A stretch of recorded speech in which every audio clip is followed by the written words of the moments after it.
Bom, pessoal, vamos iniciar aqui o seminário de hoje. O título, né, o tópico que a gente vai estudar hoje no primeiro seminário é paralelismo em nível de dados. O grupo é formado pelo Felipe, o Gabriel e o Abraão. Acho que vocês já se conhecem todos, né? Mas assim, o Felipe e o Gabriel são ex-alunos aqui da Facom, então já são da casa.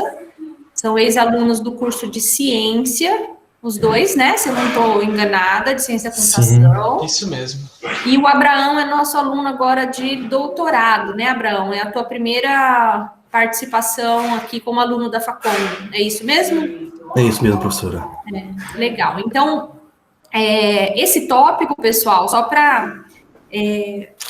eu acho que eu comentei nas aulas passadas, né? Esse tópico, ele era previsto, ele sempre está previsto na ementa dessa disciplina, mas ele sempre fica como um tópico, ele é o último tópico, e raramente a gente consegue abordar ele em aula por falta de tempo, mas eu sempre deixo ele ali, porque quando sobra tempo a gente estuda, né? Nesse semestre, como eu já previa os seminários, eu optei por não estudá-lo na disciplina e deixar ele como um tópico de seminário, né? E por isso que eu sugeri ao grupo que está trabalhando com esse tópico, que se eles tivessem necessidade de usar mais tempo, né, mais do que meia hora, que não haveria limitação, né, não haveria problema, tá? Não queria pressioná-los a fazer uma aula longa, mas se eles tivessem material para isso, que eles poderiam usar. Então, até por conta disso, a gente vai ter a apresentação desse tópico e mais um hoje, e vamos ficar com 3 para a semana que vem, para terça-feira que vem, tá? Para finalizar com 3, os últimos 3 seminários na outra semana, porque eu acredito que essa aula de hoje vai ser um pouquinho mais, vai ocupar um pouquinho mais de tempo, né, em paralelismo em nível de dados, do que a gente tinha previsto, tá bom?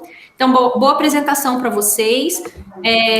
Qualquer pessoa pode, a qualquer momento, chamar, abrir o áudio aqui, fazer perguntas, porque a ideia é que não sejam palestras, né? Que sejam aulas e que a gente possa interagir, tá bom? Professora, só deixando claro aí, a gente pensou que caberia em meia hora, mas não... A gente humildemente aceita, tá, esse tempo extra que a senhora disponibilizou. Sim, é um tópico extenso e é um tópico quente, né? Um tópico que vale a pena que todos vocês, né, como estão tendo esse contato com a arquitetura, muitos de vocês não vão trabalhar com arquitetura, não tem problema nenhum. Só que GPUs né, o paralelismo em nível de dados hoje tá em alta no uso massivo de GPUs, né? E as GPUs acabaram entrando no mercado de forma a ser uma infraestrutura ali para resolver problemas em várias áreas, né? Então, a gente tem, por exemplo, alguém que é da área de teoria, de repente está lá em biologia computacional, pode estar usando GPUs para trabalhar com algoritmos de biologia computacional. Pessoal que é da área de IA, né? Pode precisar de GPUs para resolver problemas difíceis na área de IA, né? Então, qualquer área da computação hoje, quando precisa de alto desempenho, que precisa de infraestrutura para alto desempenho, pode precisar de GPUs. Então, é um tópico que serve para todo mundo, tá? Então, por isso que fiquem à vontade, né, se vocês quiserem estender, porque todos vamos aprender aí com vocês, tá? Então, boa apresentação, meninos. Então, professor, obrigado pelo espaço aí. Então, bom dia a todos. Nós somos o grupo 3, vamos atuar com paralelismo em nível de dados, né? Então, o grupo é composto pelo Felipe Machado da Silva, né? O Gabriel Chances e o Abraão Nazário, né? Nós fizemos uma abordagem tanto top-down, né? Abordando as tecnologias a nível de mercado, mas também a trilogia da evolução do paralelismo em nível de dados, né? Ok? Gabriel, pode avançar. Então, para nortear nosso trabalho, nós dividimos em tópicos. Então, vamos estar abordando o tópico 1, contexto do paralelismo em nível de dados, trazendo contexto histórico e contexto atual a nível de mercado. Arquiteturas vetoriais, trazendo um exemplo prático da evolução da arquitetura. A parte da GPU, né, todo o contexto da sua evolução, da sua aplicação. A parte de CUDA, que é um objetivo principal do nosso trabalho, que ele permeia as novas tecnologias de resolução de gráficos, de alto desempenho. Uma professora comentou, está no meio de tecnologias como blockchain, os fabricantes hoje da Intel, NVIDIA, todos utilizam essa tecnologia, né? Vamos atuar também no nível de hierarquia de memória em CUDA, né? Desvio condicionais de CUDA, alguns exemplos práticos, né, que o Felipe vai estar explicando, uma breve conclusão e deixar aberto as considerações e citar as referências de onde tiramos esse objeto de estudo do relatório. Perfeito? Gabriel, pode avançar. Pessoal, tem aqui alguma dúvida, alguma pergunta? Perfeito. Bom, no contexto de paralelismo, nós iniciamos com a parte da CPU. Né? Não temos como avançar nos outros demais itens, senão não citar que até então nós tínhamos um único núcleo, um único unidade de processamento, executando uma operação por vez. Isso causava aquecimento no processador, e nós tivemos iniciativas para aprofundar. Então, 1966, fundamentalmente se relacionou à arquitetura a nível de 5 instructores, para classificação, né, para criar um novo, né, método de paralelismo nível de dados. O termo GPU foi popularizado pela NVIDIA em 1999. Então, o que é interessante? A NVIDIA ela fornece não só para placa de vídeo GeForce, mas também para AMD, para Intel, né? Mas isso ficou mundialmente conhecido aí. Então, quem já jogou uma FIFA ou Counter-Strike usando uma placa GeForce, né? Que ficou muito conhecida. Em 2002, foi lançada a primeira GPU, de propósito geral. Então, nós temos o conceito também sendo abordado de OpenCV também, para classificação de imagens, né? O termo GPU, foi cunhado por Mark Hurns. Os principais fabricantes da GPU hoje é a NVIDIA. Como eu comentei, ela não atua só com a AMD, mas também outros fabricantes utilizam a tecnologia da NVIDIA, como a Intel. Tá? O que é interessante também, a NVIDIA lançou o CUDA em 2008, né? Aí que houve um boom, né, de como se olhar para gráficos, como olhar para arquitetura em alto desempenho, né? E temos aí, lançou-se o OpenCL, para quem quer hoje programar, né, um novo paradigma usando CUDA. Então, tem opção para C#, tá? Tem opção para C, e foi anunciado aí também o OpenACC, que é uma linguagem de baixo nível para implementação, ok? Gabriel, por gentileza, pode avançar? Bom, nós trouxemos aqui no nosso trabalho uma abordagem de uma arquitetura que divide, vamos dizer assim, como é executado o processamento. Então, é um paradigma que divide a quantidade de dados em partes menores, né, que pode ser operada em paralelo após os dados serem processados. Eles combinam novamente em um único conjunto, envolvendo operações de vetor e matriz. Então, nessa figura aqui, temos bem claro como é que funciona o processo. Tem um data input, tem uma entrada de dados, eu tenho uma segunda data input, uma segunda entrada de dados, e eu tenho data input N, que pode ser N entrada de dados. E eu tenho aqui o processamento, que é o Single Instruction Streaming, onde eu processo cada dado em um processamento. Então, isso significa o quê? Nós vamos ter várias unidades em paralelo, compartilhando a mesma instrução, mas realizando diferentes elementos de dados. Tá? Para vocês terem uma ideia, lá na aula da professora, a gente usava lá o ADD para adicionar uma instrução, né? Então, aqui a execução, a arquitetura de como isso é feito. Então, para isso, a gente temos unidades aritméticas que trabalham, que pode compartilhar a mesma instrução, que é o ADD que a gente viu durante as aulas, né? Tranquilo? Pode avançar? Então, o que é interessante? Existe um padrão para programação paralela, né?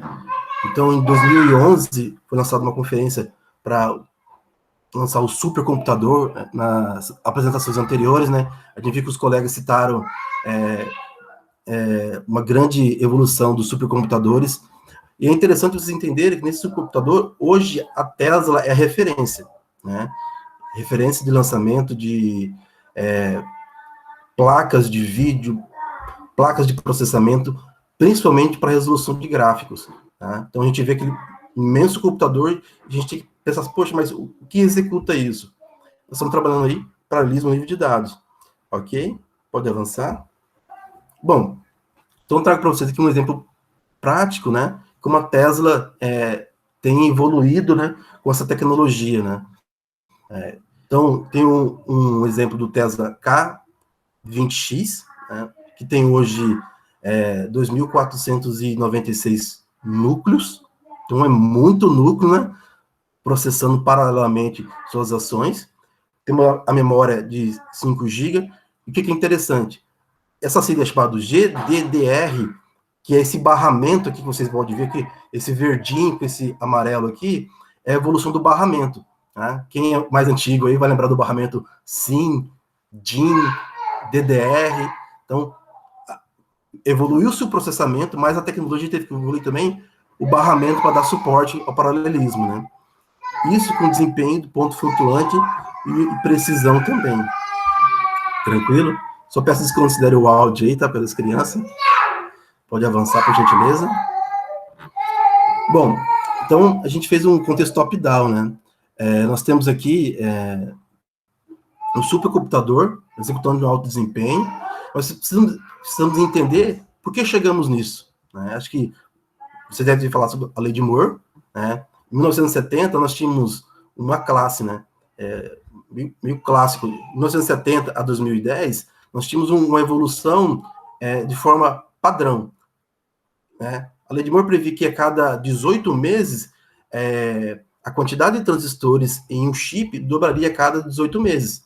Então ficou clássico, né? Quem chegou a pegar o Cyrix processador, né? Pegou o processador 286, o 386, o 486. Então foi se evoluindo até chegar o Pentium 4, Celeron. E o que aconteceu com esse desafio da lei de Moore? Em alguns momentos era um núcleo processando e consumindo muita energia, sobreaquecendo, né? Quem não chegou a pegar um Celeron da vida, que teve que encher de pasta térmica e o cooler já não estava conseguindo mais refrigerar e queimava. Então, houve-se uma necessidade de mudar para uma nova lei, onde pudesse evoluir os processadores em mais núcleos e pudesse não só evoluir a cada 18 meses, hoje a cada 4 meses há uma evolução dos processadores. Então essa lei foi a base, porém, hoje não sustenta mais. Tranquilo? Podemos evoluir? Podemos avançar? Bom, então, como foi comentado, as tecnologias que usam o paralelismo nível de dados, nós podemos destacar N possibilidades. Então, um exemplo, temos a área de jogos, hoje tem incentivado muito com TensorFlow, né? Onde você pode estar classificando imagens, utilizando gráfico de alto desempenho. Então, a área de jogos tem estimulado muito mesmo que as placas de vídeo desconectem parte do processamento, que hoje era destinado ao processador, traga para a placa de vídeo. Então, o que é interessante também? A área de aplicações gráficas, né? Nós temos gráficos de imagens de satélite, onde nas imagens são necessários paralelismo para montar esses gráficos, né? Eu comento bem breve também, o Uber tem uma tecnologia para geração de imagens de gráfico, de mapas, a tecnologia para gerar os mapas, né, aquela montagem, aquela biblioteca, ele trabalha com paralelismo, para montar os gráficos de diferentes imagens de diferentes regiões. Então, o contexto de blockchain, então, blockchain, como todos, acho que quem não ouviu falar, mas blockchain trabalha como livro-razão, um nó, onde cada nó atua como um cluster, processando as informações, né? E eu trago essa proposta do blockchain a nível de paralelismo, né? Que ele executa diferentes instruções, né? De forma cooperativa, com um propósito geral, né? Ok? Então, a parte de inteligência artificial é muito presente no paralelismo, né? Podemos avançar? Bom, tem uma parte que o Gabriel vai fazer uma abordagem com vocês, que ele fala um pouco de como aplicar, considerando o contexto de código. Gabriel, por gentileza. Olá, pessoal. Bom, vou seguir o fio do Abraão aqui. Sumarizando o que ele quis dizer anteriormente, nós temos que paralelismo em nível de dados, então, é um conceito, né? Não é nada muito específico, é um conceito em que busca-se busca-se explorar o paralelismo trabalhando sobre dados diferentes. Quando a gente fala disso, é impossível não relacionar diretamente com as arquiteturas Single Instruction Multiple Data, né? Onde a gente tem um fluxo único de instruções, né? E enquanto a gente tem um fluxo paralelo de dados. Então eu convido vocês a fazerem esse exercício mental aqui comigo. Se a gente der uma olhadinha nesse laço, nós vemos que temos 1000 iterações, né, de uma operação de soma de elementos de 2 vetores distintos. Se a gente aplicasse técnicas de loop unrolling nesse laço, né, já que as iterações são independentes, e botasse isso para executar em arquiteturas superescalares que implementam o algoritmo de Tomasulo, ou em arquiteturas VLW, nós veríamos que, de certa maneira, eles já executam instruções em paralelo, né, essas instruções operando sobre dados diferentes. Então, o paralelismo em nível de dados, né, as arquiteturas Single Instruction Multiple Data, elas elevam isso a um nível maior. Elas observam que é possível fazer isso de forma explícita, né, porque a execução ainda das arquiteturas superescalares VLW, ela se dá por conta de paralelismo em nível de instrução. A gente quer dar um passo à frente. Um olhar mais atento pode ver, né, que como essas iterações do laço são independentes, se nós tivéssemos um hardware massivo, um hardware ideal, nós poderíamos executar isso num pipeline e fazer as 1000 somas de uma vez. Então, em um ciclo, eu teria todo o resultado que eu preciso, né? Assim, um hardware ideal. Então, só para dar essa motivação, dar esse contexto de que é aqui que vai ocorrer a exploração de ganho de desempenho, tá bom? Bom, iniciando, né, a primeira arquitetura que nós iremos trabalhar são as arquiteturas vetoriais. As arquiteturas vetoriais, também como paralelismo em nível de dados, é um conceito de certa maneira abstrato. Então a gente vai definir agora um objeto de estudo. Esse objeto de estudo vai ser um processador simplificado que está na figura da direita, tá? Esse esqueminha mais simples de um processador. E ele é baseado no supercomputador Cray 1. Se vocês forem pesquisar sobre esse supercomputador, ele é um supercomputador bem antigo, né? De super, ele não tem mais nada hoje.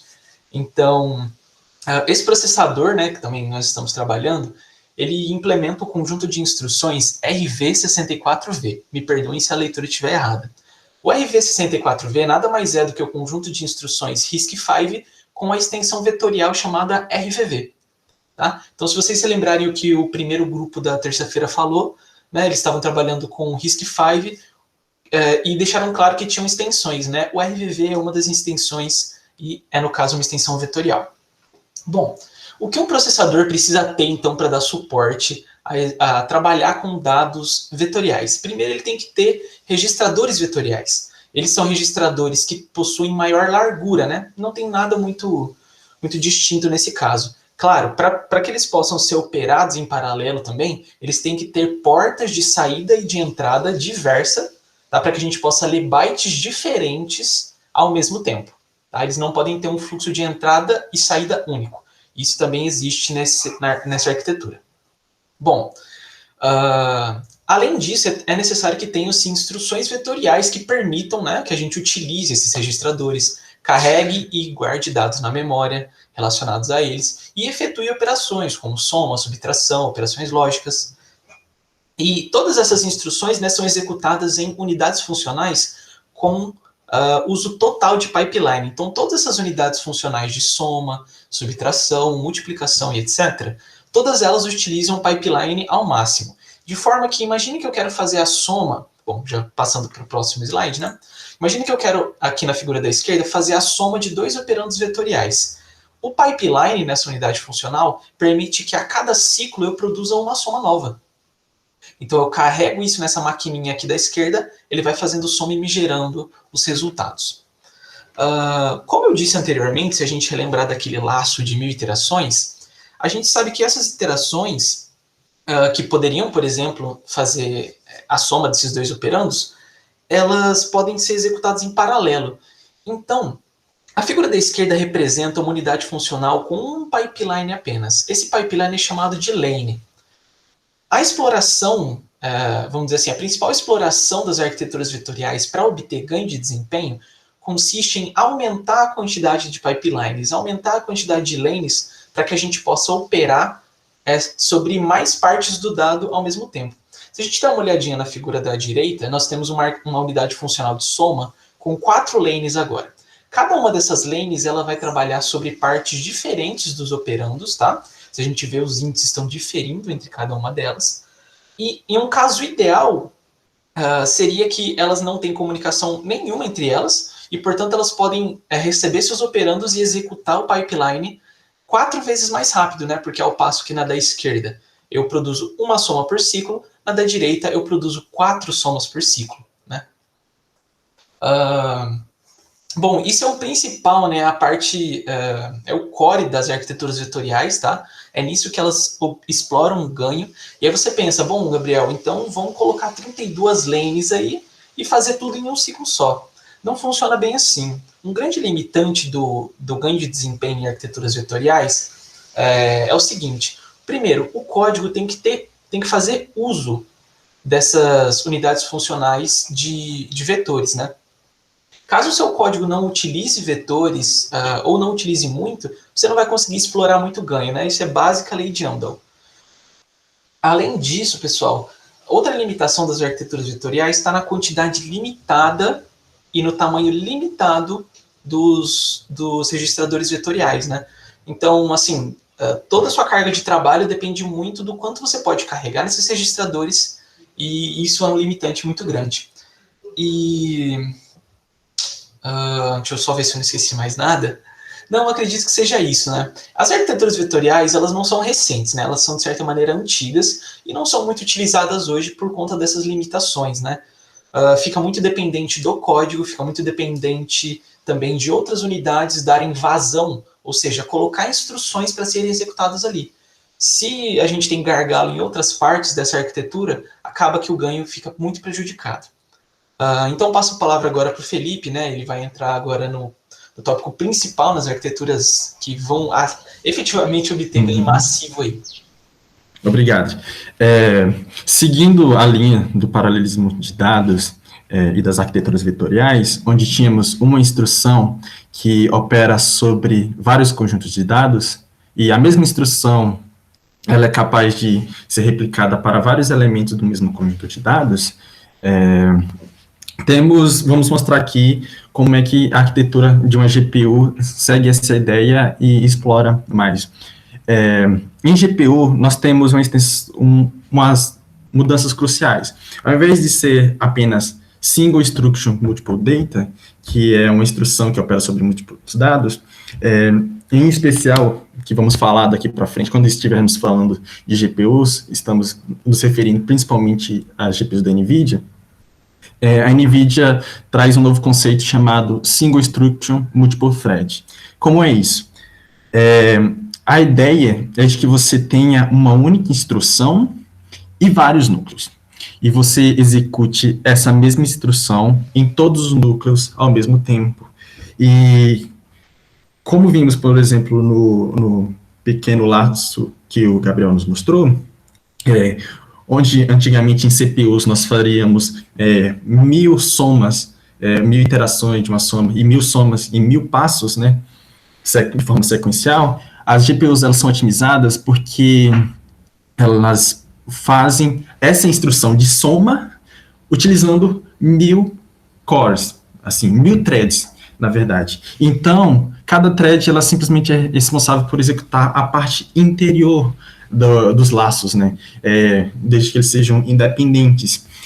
E dessa forma nós podemos cair o tamanho do algoritmo, o tempo de execução do algoritmo cai de 1000 para um único passo, de 1000 passos para um único passo, desde que você tenha, por exemplo, 1000 threads, e por volta disso. Ok, mas como é que se faz isso? O que pode parecer uma restrição muito ruim, que não vemos em uma CPU, né, que como temos aqui, uma CPU comum hoje em dia tem 4, 8, 16 núcleos, que executam programas diferentes. O que antes seria uma restrição ruim, passa a ser legal na GPU. Que restrição é essa? A de que toda thread, né, tem que executar o mesmo código, a mesma instrução. Ela, como a CPU, ela pode executar programas diferentes. A GPU não. Os threads de uma GPU não podem executar programas diferentes. O que pode parecer ruim, na verdade, é bom. Por quê?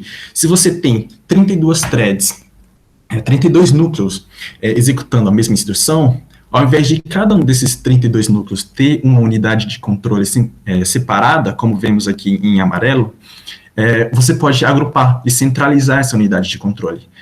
Então, você, com isso, ganha muito mais, você economiza espaço no circuito integrado, né, na placa, e você pode aproveitar esse espaço para colocar mais núcleos. Por isso que GPUs possuem, pelo menos as de notebook, possuem por volta de 300, 500, centenas, né, de núcleos, e GPUs, por exemplo, de desktop, são maiores, conseguem possuir, pelo menos as da NVIDIA, possuem a nível de milhares, 3.000, 5.000 núcleos. E isso é um ganho interessante. E vale notar também que para poder ter muitos núcleos, também se renuncia ao uso de paralelismo em nível de instrução, né, que, como vimos anteriormente, era a execução de instrução fora de ordem e também especulação. Pelo menos na documentação da NVIDIA, os núcleos deles não possuem isso, exatamente para poder diminuir o tamanho do núcleo e poder colocar mais núcleos.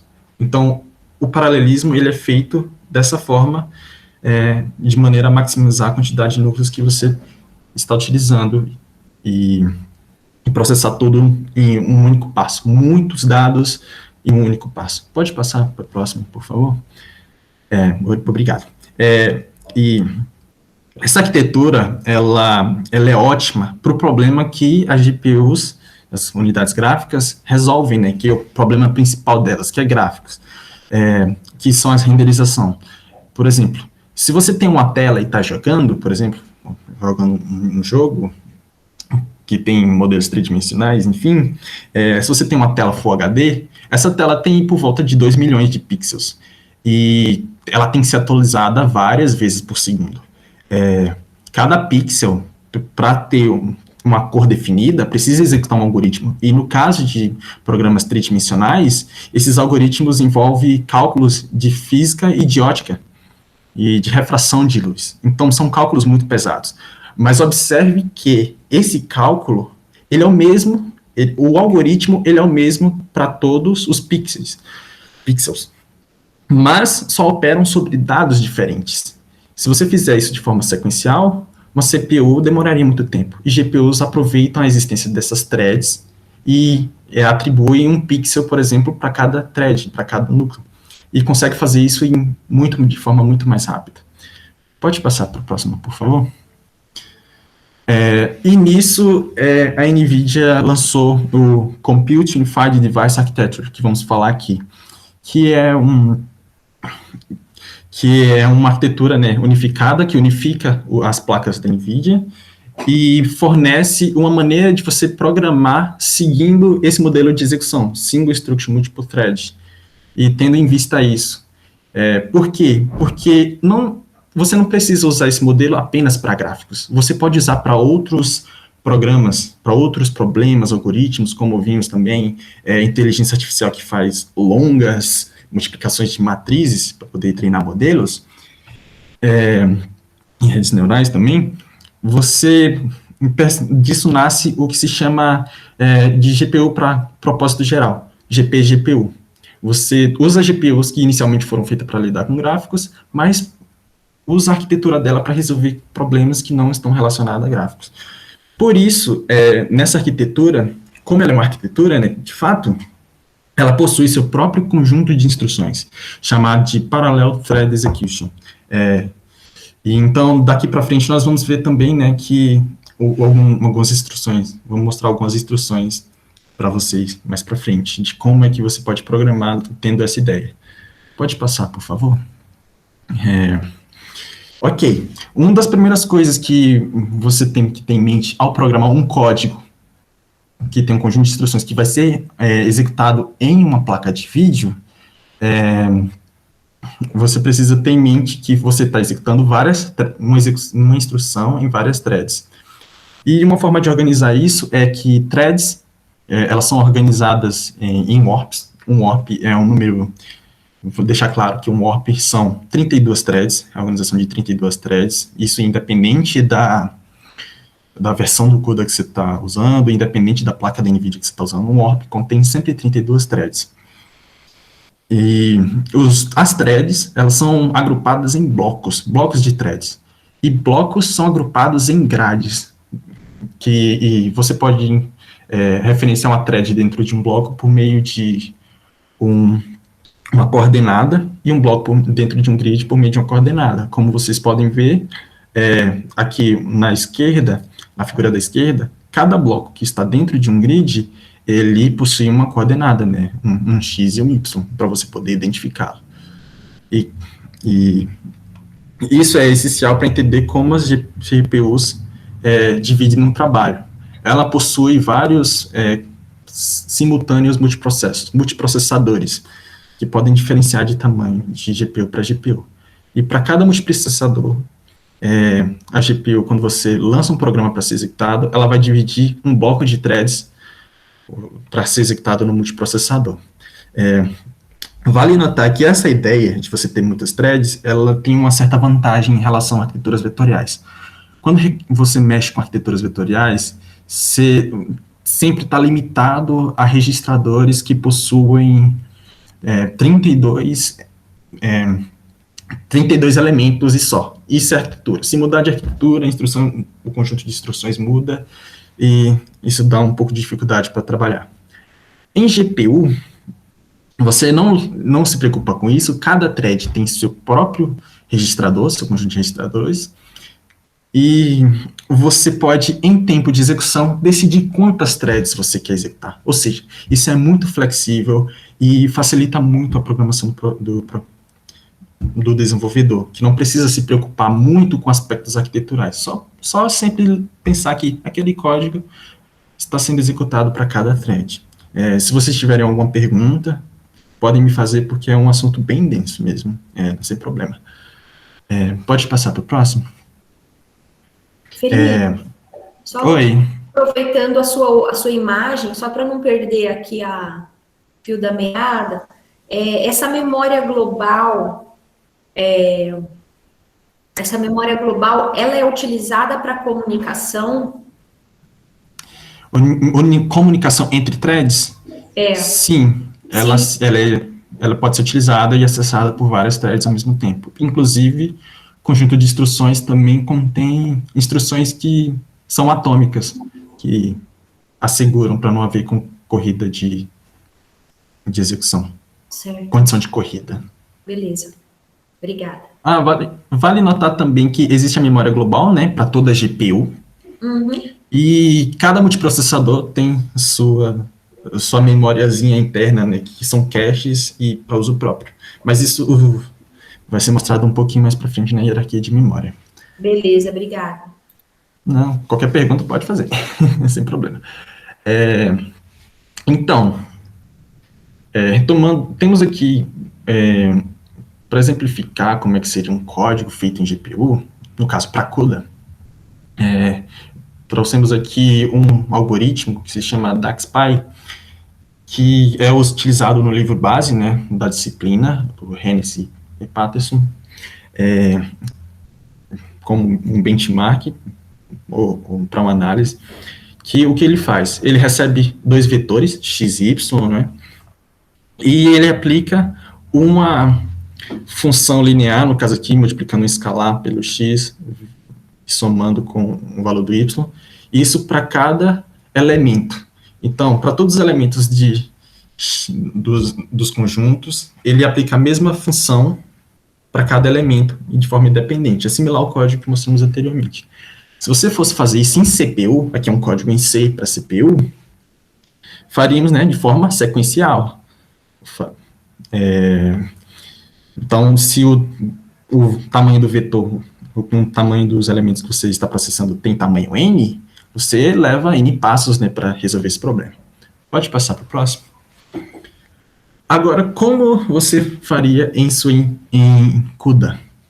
Em CUDA, você programa, no seu programa você tem várias funções, em especial, como aqui é de baixo, você tem uma função que se chama kernel. Ele vai conter a parte interior do laço. Por quê? Porque, como falamos, aqueles N elementos vão ser distribuídos entre N threads. Ou seja, cada thread vai processar um único elemento, aplicar aquele valor, aquela função linear, e, portanto, ao invés de você fazer tudo de forma sequencial e levar N passos para resolver o problema, você vai levar apenas um passo, utilizando N threads. Então, esse ganho que tem. Então, em CUDA, você define a função no kernel, com essa palavra-chave aqui, global, e essa função, ela vai ser compilada não para o código x86 ou x64 da CPU que você está executando, mas sim para o conjunto de instruções da GPU. E na execução, ela vai ser enviada para a GPU para executar lá. E como você faz isso? Ao lado dessa função, você vai ter outra função que você programa normalmente para a CPU, e nesse dialeto aqui, você vai chamar o kernel, lançando ele com um número que você escolher de blocos, lembrando que é flexível, essa é uma das vantagens da programação em CUDA. O número que você vai escolher de blocos, a depender do seu tamanho N, e dizendo também quantos blocos tem uma grid, e dizer também quantos threads tem um bloco, né? Recapitulando aquela divisão. Esse código aqui em cima, se vocês tiverem dúvida também, podem me perguntar o que cada parte quer dizer, eu posso responder.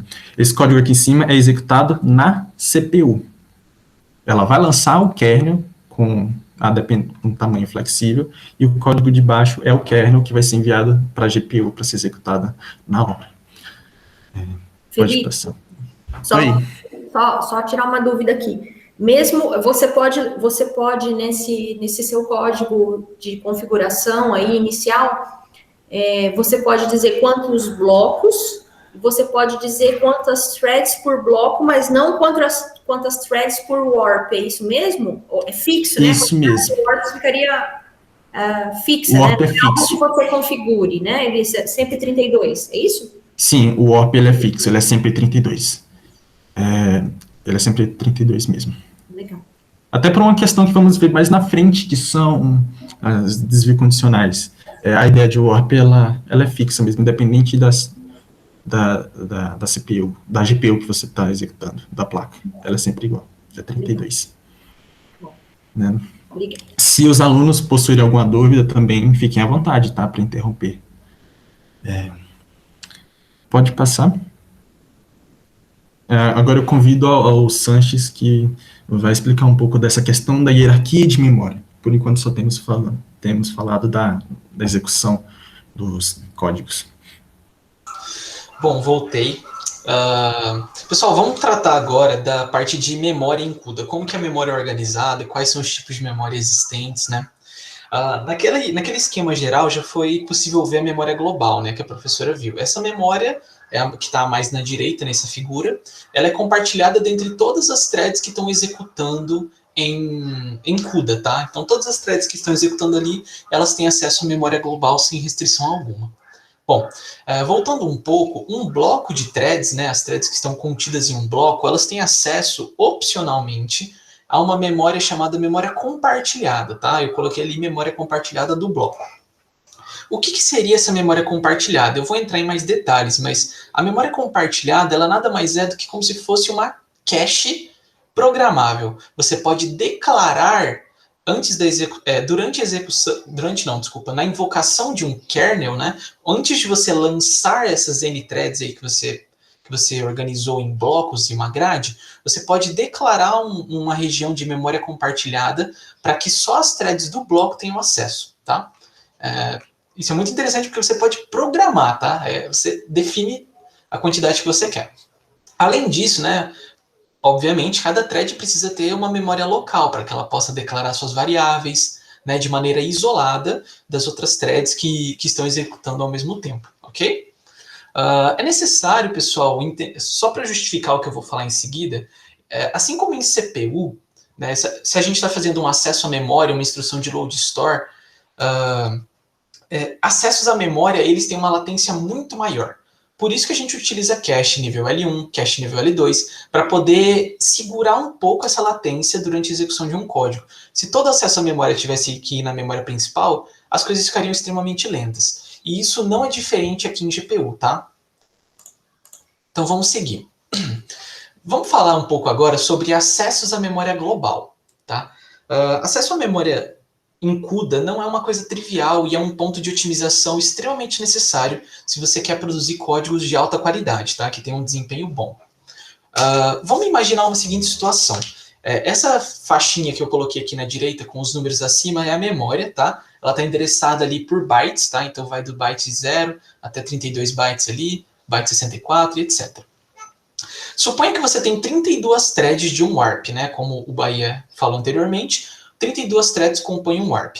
E cada uma dessas threads, elas querem acessar um inteiro de um vetor, né? Um valor de 4 bytes. E esses inteiros, eles estão em posições contíguas da memória, tá? Então vamos dizer assim, a thread 0 de um warp quer acessar a posição 0 de um vetor, a thread 1 a posição 1 e assim por diante, tá?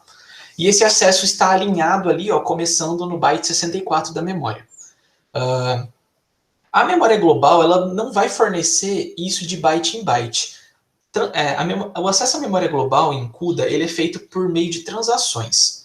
Essas transações, elas são feitas de tamanhos de 32 bytes, 64 bytes ou 128 bytes. Tá? Você não consegue buscar 1 byte, 2 bytes. Você busca pedaços de 32, 64 ou 128. Bom, então, totalizando, né, essas 32 threads querendo acessar 4 bytes cada, nós temos um acesso de 128 bytes. Em CUDA, existe uma organização, né, de acesso à memória que diz que torna esse acesso um acesso coalescido. Caso esse acesso à memória caia numa situação como essa que eu acabei de enunciar, esteja organizadinho, cada thread quer acessar uma posição sequencial, esse acesso pode ser otimizado. Como eu disse, imagina que a thread 0 está pegando o byte 64. A transação não pode ser feita em um tamanho menor que 32, então ele vai buscar 32 bytes. Se as threads vizinhas forem utilizar esse dado, esse acesso à memória já pode ser aproveitado. E é nisso que o acesso coalescido consiste. Supondo um pouquinho mais agora que esses dados que elas querem acessar não estejam na cache L1, esse acesso de 128 bytes no total pode ser feito por meio de 4 transações de 32 bytes. Então a gente pega dos 64, 92, dos 92, 128 e assim por diante. Uma otimização ainda maior seria feita caso esses dados estivessem diretamente na cache L1. A cache L1 ela pode prover os dados para as threads de um warp de tamanhos de até 128 bytes. Então, se novamente essas threads quisessem acessar esses mesmos endereços de memória, a cache poderia prover isso em uma única transação, certo? Então, só para deixar claro, pessoal, o quanto o acesso à memória é um ponto importantíssimo. Se a gente não está fazendo um acesso otimizado, não estamos fazendo um acesso coalescido, esses acessos à memória de 32 threads terão que ser sequenciados. Será um acesso por vez. Tá? Então, seriam 32 acessos, você ia aproveitar poucos bytes desse acesso e teria que fazer vários. Tá? Só para deixar claro o quanto isso é importante. Em seguida, pessoal, nós vamos tratar agora da memória compartilhada dos blocos. Tá? Então, como eu disse, é uma memória que pode ser declarada na execução de um kernel, e cada bloco de threads tem acesso a essa memória de maneira exclusiva. Essa memória é uma memória de baixa latência, porque ela é uma memória on-chip, então ela fica muito próxima do multiprocessador, e é sempre preferível utilizar ela do que utilizar a memória global. Essa memória ela é dividida em bancos, tá? Então eu estou mostrando nessa figura 32 threads tentando acessar endereços de memória que caem em certos bancos. Tá? Então a memória compartilhada é dividida dessa maneira. No primeiro caso, nessa primeira coluna da esquerda, eu ilustro um caso em que cada thread, né, cada número da thread, está acessando um endereço de memória que cai em um banco diferente. Então, a thread 0 acessa o endereço que cai no banco 0, a thread 1 que cai no banco 1 e assim por diante. Se você tem esse tipo de situação, a memória compartilhada pode prover esses dados de maneira simultânea. Isso é feito em uma passada só. Então, as 32 threads vão obter esses dados porque não houve conflito algum. A situação do meio é um pouco diferente. Isso é um acesso à memória com stride igual a 2, tá? Então, a thread 0, acesso 0, 1, acesso 2, o 2, acesso 4 e assim por diante. Isso resulta em conflitos de ordem 2, né? A documentação de CUDA define dessa maneira. Por conta disso, apenas 16 threads vão poder ser servidas por vez. Então, as threads que estão acessando o banco 0, por exemplo, terão acessos sequenciados. A thread 0 vai receber o dado e depois será feito o acesso ao outro endereço de memória por parte da thread 16, tá? Então, a gente tem que evitar também na memória compartilhada esses conflitos nos bancos. Sempre tentar organizar a memória para uso de maneira que as threads acessem de maneira independente para que o acesso seja simultâneo, tá? Por fim, ali do lado direito, a gente tem um acesso à memória com stride igual a 3, então a thread 0, acesso 0, a thread 1, acesso 3, a thread 2, acesso 6, e assim por diante. Por conta disso, a gente pode ver que por mais que esteja bagunçado as setinhas, cada thread está acessando endereços de memória que residem em bancos diferentes. Por conta dessa organização, também, assim como o primeiro caso, essas palavras de memória elas vão poder ser servidas de maneira simultânea. Então, a gente não possui conflito algum, tá? Por fim, né, o último tipo de memória que nós falaremos aqui é a memória constante. A memória constante, como o próprio nome diz, ela é uma memória de apenas leitura durante a execução das threads. Ela não pode ser manipulada, não pode ser escrita de maneira alguma. Ela só pode ser escrita pelo processador, tá? Pela CPU, antes da execução de um kernel. Ela é uma memória de 64 kilobytes e que os processadores possuem uma cache constante próxima deles para que possa acelerar também o acesso à memória constante, tá? Vale notar que essas caches, por serem constantes, elas são muito mais simples e podem ter otimizações, né? Porque a gente não precisa se preocupar com protocolos de escrita, write back, write through e nada do tipo, elas são apenas de leitura. Um ponto interessante da memória constante é que se as threads de um warp, as 32 threads de um warp, tentam acessar uma mesma posição de memória na memória constante, isso pode ser servido também de maneira simultânea, tá? É feito um broadcast. Então, esse dado ele é dividido e compartilhado para todas as 32 threads. Então, todas ficam felizes, né, em fazer um acesso só bem rápido. Novamente, se não for dessa maneira, os acessos são servidos, as requisições são servidas de maneira sequencial, tá bom?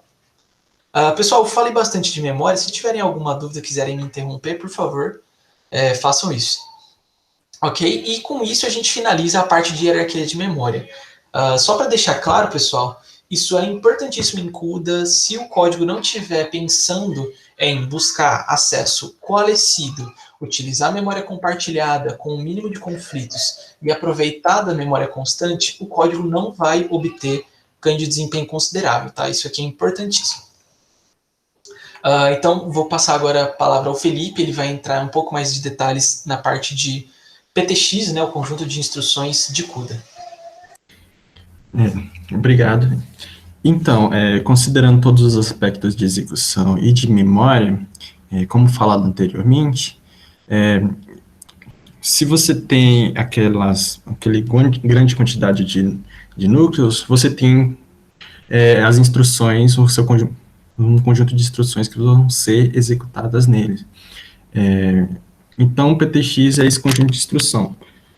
Vale sempre lembrar, cada uma dessas instruções vai ser despachada para todos os núcleos daquela unidade SINT, que executa os núcleos, executa as instruções com vários núcleos e a unidade de controle centralizada.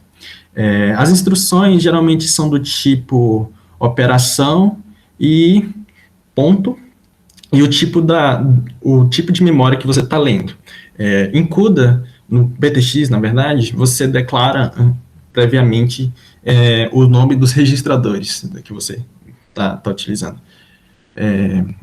Então, você pode, aqui no caso temos registradores A, B e D. Esses registradores vão ser os mesmos para todos os núcleos, mas eles para cada núcleo vai haver um valor diferente, né? Já que estamos buscando paralelismo em nível de dados. Então, no caso aqui, temos os tipos F32, que é um ponto flutuante, que em C seria um float, e F64, que em C seria um double. E aqui na coluna do meio, né, temos um exemplo, e na coluna da direita, em formato de comentário, temos o que ela faz. Eu vou falar agora de uma instrução bem importante, que é essa última aqui, que se chama setP, que é set predicate. P vai ser também um registrador, só que ele é um registrador diferente, se chama registrador de predicado. Diferente dos outros registradores, que possuem um valor diferente para cada núcleo, esse registrador ele possui o mesmo valor para o warp, para o conjunto de 32 núcleos. Por quê? Porque nele você avalia condições de comparações, que podem ser igual, diferente, not equal, menor. E quando você faz em 32 núcleos, quando você faz uma comparação dos valores de A e B nesses 32 núcleos, o resultado de cada núcleo vai ser um bit, 1 ou 0, se é verdadeiro ou falso. E nesse set predicate, ele vai guardar esse valor no registrador de predicado, né, que é comum, e em cada bit dele vai ter o resultado que ocorreu em todos os núcleos ao mesmo tempo. Pode passar para o próximo? Vamos retomar essa instrução daqui a pouco. Tem outras instruções também, né, para acesso de memória, que são do formato load, a operação, né, load ou store, e você define qual espaço você está acessando, global, compartilhado, local constante, e o tipo, né, que é o tamanho, quantos bytes você quer puxar. Tem também acesso de textura, que é essa terceira instrução, e acesso atômico, né, que é a quarta, quando você quer compartilhar um dado entre vários núcleos. Pode passar, por favor. E tem instruções também para controlar o fluxo de execução. Branch, que no caso aqui, observando a coluna do meio, vai ter uma arroba P. Esse P é o registrador de predicado, que vamos falar um pouquinho mais para frente de como esses branches funcionam. E eles fazem esse salto, né, branch. Tem call, tem return, tem sincronização, né, de barreiras, sincronização de threads. Por quê? Vocês podem pensar, eles não executam ao mesmo tempo, por que eles precisam sincronizar? Então, geralmente, pelo menos nas arquiteturas iniciais, um warp executa sim ao mesmo tempo, mas você tem blocos que foram para multiprocessadores diferentes, né? Eles foram alocados para multiprocessadores diferentes. O code, ele tem essa liberdade. Então, se você está num ponto do programa que você quer sincronizar todas as threads de todos os blocos, de todas as grades, você pode usar essa barra de sincronização. Pode passar para o próximo. E agora temos um ponto-chave. Lembra que todos os núcleos, pelo menos que estão no multiprocessador, né, com unidade de controle centralizada, executam a mesma instrução ao mesmo tempo? Então, e se acontecer um if, em que um núcleo vai para um lado, quer executar, por exemplo, aqui as instruções A e B, e outro núcleo outros núcleos avaliaram como falso, que é executar XY. O que acontece? Quando isso acontece, se chama de divergência. Eles não podem executar a mesma instrução ao mesmo tempo. O que acontece é que, se isso acontecer, o hardware, né, ele vai verificar isso e vai acabar despachando as instruções para todos os núcleos, mas para os núcleos que não podem executar a instrução A, porque a condição foi avaliada como falso, ele vai desativar aqueles núcleos. É similar ao que vimos anteriormente, né, a ideia de commit. Vai haver o despacho, mas para aqueles núcleos que vão receber aquela instrução, vai ter um bit que foi setado 0, já adianto que é o bit do registrador de predicado, né, e no bit que foi setado 0, o núcleo não vai escrever o resultado, que vai ser como se ele nunca tivesse nem executado, tivesse desativado. E se isso acontecer, então o sistema ele vai começar a despachar instruções para ambos os caminhos de execução, né? Algumas threads vão executar A e B, e outras threads vão executar X e Y de forma sequencial. Isso se chama divergência. Eles vão se convergir depois. Então, o ideal é que, se você tiver muitos ifs, muitas divergências, você vai ter um certo problema na hora da execução, vai ter uma perda de desempenho, porque você vai ter vários núcleos ociosos. Então, é bom evitar isso, às vezes não dá para evitar, mas é bom evitar também. Felipe? Organizar o código. Oi. Só para confirmar aqui, esses dois, que não dá para marcar aqui, mas assim, como se fossem esses dois espaços em branco na sua imagem, sim, né? Acima do A e B e abaixo do XY ali a gente também teve execução. Então, a execução aconteceu, só que o commit não aconteceu relativos ao código de AB, na primeira parte, o commit, e na segunda parte, o código referente a XY aconteceu, foi executado, mas não teve o commit no final. É isso, né? Isso mesmo. Tá. Isso mesmo. Legal. Pode passar para o próximo, por favor. E aqui vamos mostrar o acontecimento desse fenômeno no conjunto de instruções. Em CUDA-C, nós teríamos, por exemplo, aquele if ali, vamos nomear os registradores para simplificação de I, N e J. Se fosse no conjunto de instruções abaixo, nós usaríamos aquela instrução setPredicate para avaliar em todos os núcleos de um warp, né, 32 núcleos, 32 threads, em todas as threads de um warp, avaliar se aquela condição é verdadeira ou falsa para aquela thread. E na próxima instrução, você vai usar essa leve anotação aqui, @p, em que P é esse registrador de predicado, em que cada bit corresponde a cada thread. E se for 1, aquela thread vai fazer o commit daquela instrução, vai executar normalmente, e se for 0, ela vai desativar aquela instrução. Isso é uma maneira de fazer execução condicional. E embaixo podemos também fazer com desvio, né? Que você você faz o branch para as threads que devem fazer o branch utilizando o registrador de predicado. O hardware da GPU vai verificar isso e vai fazer aquele processo que vimos anteriormente automaticamente também, até mesmo para prints e chamadas de funções. O resto é similar a outras linguagens de montagem que vimos anteriormente. Pode passar. Então, aqui eu finalizo, né? Se tiver alguma pergunta, alguma dúvida, podem me perguntar. Eu vou chamar o Abraão para explicar os passos, a mapa que ele queria explicar. Mas antes, vou perguntar, vocês têm alguma dúvida em relação aos processos anteriores de execução condicional? Ficou algo assim sem entender? Só eu pergunto aqui, né? Só eu tenho curiosidades. Felipe, Obrigado. Eu queria perguntar de novo. Pode perguntar. Qual parte do... É que eu nunca tinha visto, eu nunca tinha visto com detalhes instruções PTX, né? Como você mostrou, achei muito legal, né? Eu queria saber, do ponto de vista de um programador, eu não sei se você... Acho que você trabalha um pouco com programação, né, CUDA? Eu queria ter trabalhado, só que eu não tenho placa. As placas de NVIDIA estão caras. Eu trabalhei similar com... Eu trabalhei similar com shaders, que é para programação gráfica, mas segue a mesma ideia. Já é GLSL, entendeu? OpenGLSL. Legal, mas assim, agora, eu já faço a pergunta, mas até para te falar que, se você quiser utilizar, se você tiver interesse, até na sua pesquisa e tudo, tem as máquinas do CTI, né? Não sei se você conhece lá o CTI, é o nosso centro de onde a gente tem um cluster. Acho que eu ouvi falar. O CTI, o que significa a sigla. Mas é onde a gente tem um cluster, e lá dentro desse cluster a gente tem dezenas de máquinas lá, e algumas delas têm GPUs, né? E assim... Lá tem um cluster de CUDA. Eu fiz o patch lá.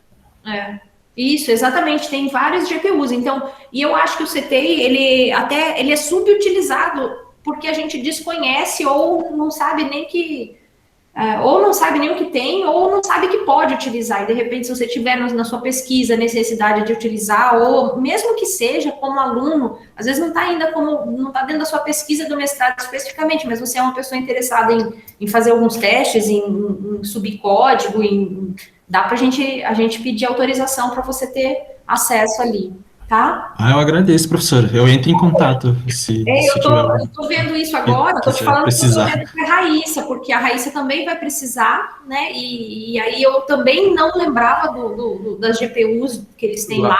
Lá no CT, se eu não me engano, estava com o Ricardo Isha. Não sei se ainda continua com ele. O Renato, né? Renato Isha. Teve um tempo que era o Marco, acho que agora o Renato, e eu sei que eles são bem abertos, assim, a essas, né, essas parcerias, é só a gente ver uma forma de encaixar, de formalizar esse uso, eu não sei como funciona exatamente, mas se você precisando, me avisa, porque nem que eu, se não for o seu orientador, eu fico responsável por te dar suporte. Tá? Tudo bem, professora, obrigado. Qualquer coisa chama. Não seja por falta de placa que você não vai programar, ok? Obrigado. Tá? E se a senhora quiser me chamar também, pode chamar. Se quiser, por exemplo, tiver algum programa que em CUDA que você esteja mexendo. Assim, eu nunca programei ainda em CUDA porque eu não tenho placa, eu só fiz no workshop da Facom, né? Eu queria comprar uma placa, mas ainda não tive. Porque eu queria programar também graficamente. Eu quero programar e ver junto com os resultados no gráfico, né? Não apenas texto. E de forma imediata, eu gostaria. Legal. Mas obrigado. Eu fico feliz. Bom. Professora, e pessoal, desculpa a intromissão, né? Mas caso vocês queiram utilizar o Colab, também tem como, tá? Você pode invocar o NVCC, né? Que é o compilador para CUDA-C. E compilar os códigos e executar lá, né? Tem suas limitações, claro, né? Você pode ser alocado para uma máquina que tem uma GPU ruim ou, né, algo do tipo, mas é um quebra-galho. Sim, para você fazer as implementações e os testes iniciais, isso é o melhor, né, hoje em dia, assim, é o mais prático. Aí depois, a hora que você precisar realmente de uma infraestrutura para, de repente, fazer experimentos, de fato, né, coletar dados, aí você vai precisar de um conjunto de máquinas que você tenha mais controle, né, sobre a configuração e tal. Mas, para começar, eu me lembro, tem um professor, até depois vocês anotem o nome dele, é Ricardo Ferreira, deixa eu só confirmar. Ele é de uma universidade em Minas, Ricardo Ferreira, agora não vou saber qual é a universidade. Ele é mineirinho, mas eu consigo depois o nome dele completo, porque Ricardo Ferreira vai ter um bilhão aqui. Tem que achar depois lá no Lattes, tá? Ele é um professor, deixa eu até ver se eu consigo aqui, só colocar GPU, ver se já não bate direto no cara, sabe? Porque, aqui, não falei, ó, só botar GPU, já bateu. Ele tem um curso, deixa eu até pegar para vocês aqui, ó. O termo certinho. Só coloquei Ricardo Ferreira GPU. Já apareceu um mini curso que ele tem dado, que chama Programação em GPU no ambiente Google Colab. Vou passar o link aqui para vocês, porque o link dos slides dele estão disponíveis, tá? E aí sim, ele ajuda bastante na parte de uso do Colab, porque ele ensina vários detalhezinhos, sabe, de uso do Colab para a gente poder fazer exatamente o que o Gabriel sugeriu, né? A gente já poder utilizar essa infraestrutura sem que a gente tenha que ter as placas, né? Pelo menos para aprender, para poder manusear, para poder colocar a mão na massa, sem a dependência de ter as placas fisicamente, né? Acesso a elas fisicamente. Aí tá aqui, ó, tem no chatzinho já tá os slides para vocês, tá? Esse professor, ele tem ministrado esse curso em vários eventos. O ano passado ele deu no WSCAD, que é esse que eu coloquei para vocês. Ele é da Federal de Viçosa. Acabei de ver aqui o FV. Eu acho que esse V é de Viçosa, se não me engano. E é bem bacaninho, tá, Felipe? Serve de base aí para você. Obrigado, professor. Para mim, interessante. Estou vendo aqui. Ó, e só complementando que eu ia fazer uma perguntinha sobre o PTX, né, sobre as instruções. Eu só queria entender no contexto, você mostrou as instruções, eu achei muito legal, porque eu nunca tinha visto as instruções assim com esses detalhes que vocês mostraram, achei muito legal. Só queria entender se quando a gente programa em CUDA, a gente tem acesso a fazer trechos usando o PTX, é isso mesmo ou não? Ou vocês só mostraram as instruções para a gente entender as instruções, mas a gente não teria acesso a usá-las. Como que funciona? Vocês conseguem me dizer ou não? Assim, eu mostrei as instruções porque no dialeto de C++ do CUDA, que é desenvolvido pela NVIDIA, tudo tem que ser, né, compilado para isso. Eu não tenho certeza, porque eu nunca vi um código assim, mas assim como dá para colocar umas linhas em assembly em C, normal para CPU, eu imagino que dê para colocar PTX dentro do programa CUDA, né? Eu imagino, eu nunca vi, para ser sincero. Mas é interessante também que eu queria saber. Porque a NVIDIA, ela disponibiliza, né, essa informação, toda essa documentação do conjunto de instruções, porque, se eu não me engano, ela disponibiliza também em pedaços, eu não sei explicar isso, mas não sei se a senhora já ouviu falar do LLVM, que é a infraestrutura de compilador da Apple. Hoje em dia, muitas linguagens novas, elas aproveitam a existência de infraestrutura de compilador do LLVM, porque ele é capaz de transformar, né, da representação de instrução do LLVM em quase qualquer código. E, se eu não me engano, para qualquer conjunto de instrução para qualquer máquina. E, se eu não me engano, acho que a NVIDIA já fez esse passo, eu tenho que conferir. Mas, por exemplo, na linguagem Julia, que inclusive estava nesse slide que a senhora mostrou, eu vi uma apresentação de uns caras uma vez, que eles conseguiram pegar um trecho da linguagem Julia, de um código em Julia, transformar para essa IR, representação intermediária do LLVM, e dela eles conseguiram compilar para o PTX. Então, desde que você consiga utilizar o LLVM, eu acho que você consegue adaptar quase qualquer linguagem para executar em CUDA. Legal. Que é o caso do C++ já. Desculpa a intromissão novamente, só respondendo a sua pergunta, professor, é possível sim, eu coloquei uma referência aqui do site da NVIDIA, tá? Tem como você utilizar diretamente as diretivas, né, o PTX dentro do seu código CUDA mesmo. Legal, ótimo, muito bom. Valeu, Gabriel, obrigado. Eu não tinha visto isso, é interessante. Bem legal, bem maneiro. É igual a gente faz em C e Assembly, né, que às vezes você quer ter acesso um acesso direto a algum... não vou dizer que você tem acesso ao hardware, mas é um pouquinho mais próximo, né, do hardware, que você acessa diretamente os registradores. Você fala qual registrador que você quer, né, acessar, ou que instruções exatamente você quer, colocando o código em assembly no meio de um código em C, né? Então, eu imaginei que sim, que pudesse fazer a mesma coisa aí na GPU, o que é muito legal. Beleza. Bom, professora, a gente estendeu um pouco do tempo aí, pedimos até desculpa, né? Mas a gente foi discutindo no meio, né? Foi ótimo. Então, o Abraão vai fazer a apresentação do mapa geral para a gente poder concluir finalmente. Ok, beleza. Bom, até conversando com o Gabriel e Felipe, né? Não sou 100% da área de arquitetura, né? E sou da engenharia de software, então fiz o trabalho junto com ele, a gente estudou junto, correu atrás junto, e para quem está iniciando, né, essa carreira, eu preferi alinhar com o Felipe e o Gabriel, né, para a gente fazer um mapa mental, né, como é que se desenvolveu esse trabalho. Então, tem um paralelismo a nível de dados, né, aí eu tenho que pensar quais processadores hoje que estão atuando com essa tecnologia, né, a parte das operações, né, a lei de Abidal, SpeedUp, né, taxonomia de Flower, Single Data Structure, Multiple Datas, que são algumas operações que a gente precisa estar se antenando, né. Então, eu separei também algumas referências biográficas, para quem quiser se aprofundar nesse assunto, né, que a gente baseou no nosso trabalho, e também um pouco das evoluções da GPU, né. E foi um pouco de slot também, que acabou modificando a parte das estruturas, né, GPU, né, até chegar em CUDA. Então, esse mapa mental, para quem hoje quer se especializar, eu gostei muito da matéria, professora, digo assim que eu sempre da área de engenharia de software, foi um desafio bem grande estar na disciplina, e esse trabalho acho que ajuda a entender na prática como implementar, entendeu? Então, esse mapa mental acho que vai nortear esses próximos passos para quem tiver interesse, né? Gabriel, pode avançar um pouquinho mais aí. E aqui a gente fecha junto, né? As considerações finais, né? Então, esse trabalho, né? Considerando enunciado nesse trabalho, fica a exploração de paralelismo em nível de dado pode ser alcançada em maior nível com as arquiteturas especializadas para tais, as arquiteturas vetoriais.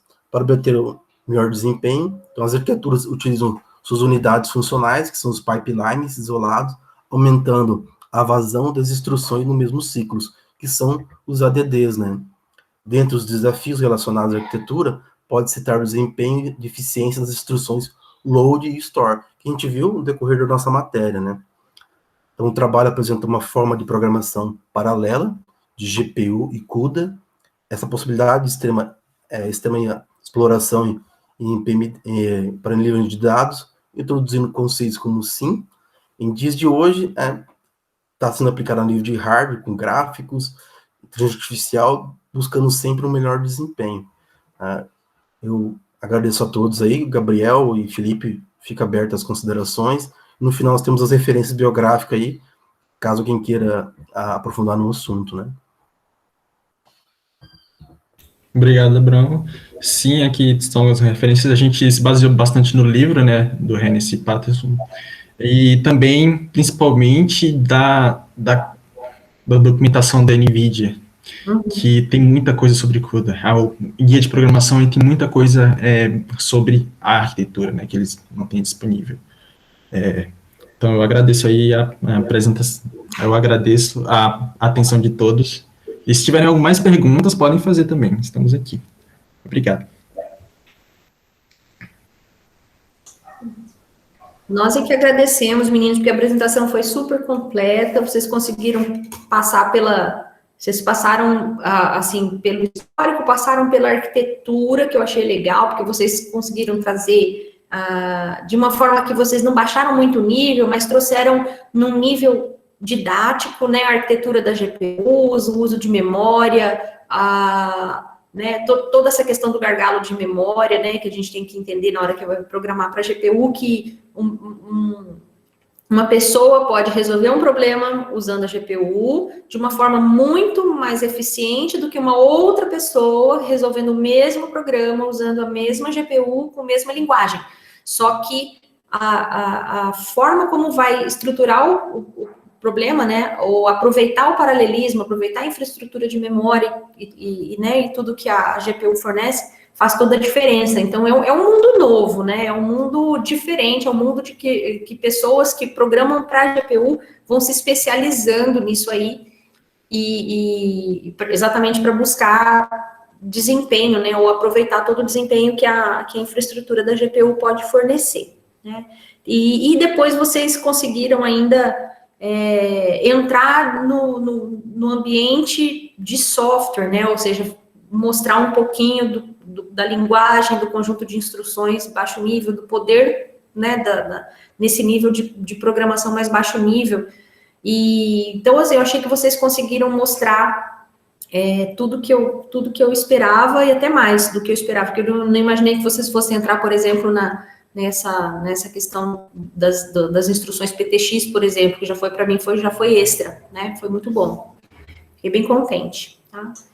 Professora, só fazendo uma consideração aí, bom, primeiro fico feliz que a senhora tenha gostado, espero que os colegas também tenham aproveitado, e é tão latente a questão de utilização de memória, essas coisas, que quando eu estava estudando, junto com o Felipe, inclusive, para uma disciplina que nós fizemos de programação em GPU, o professor Paulo, ele falou para a gente que muitas vezes era melhor a gente, assim, porque é um CUDA C++, né, a gente pode utilizar a orientação objeto ali.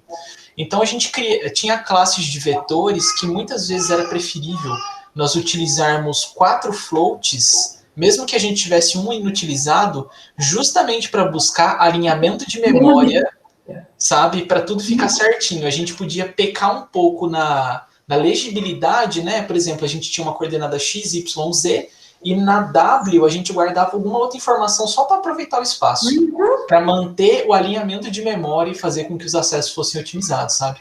É nesse nível que se trabalha em alto nível, né? Exatamente, exatamente esse o ponto, né? O programador experiente já, que vai tendo essas sacadas, que já entende a arquitetura que ele tem, né? A arquitetura-alvo, ele se aproveita da arquitetura-alvo da melhor forma, né?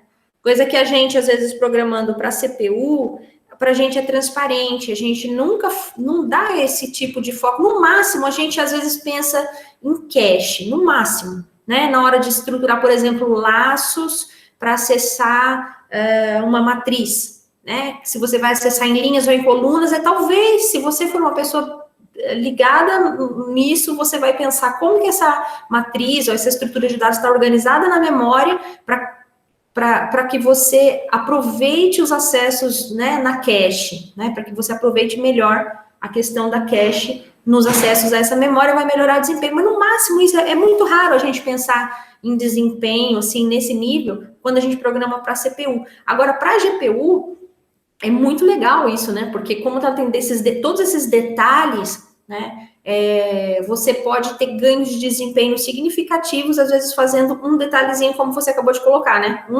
Uma variável a mais, mesmo que inútil, só para você ter alinhamento no acesso à memória, e vai fazer, com certeza, faria toda a diferença no código, né? Na execução desse código.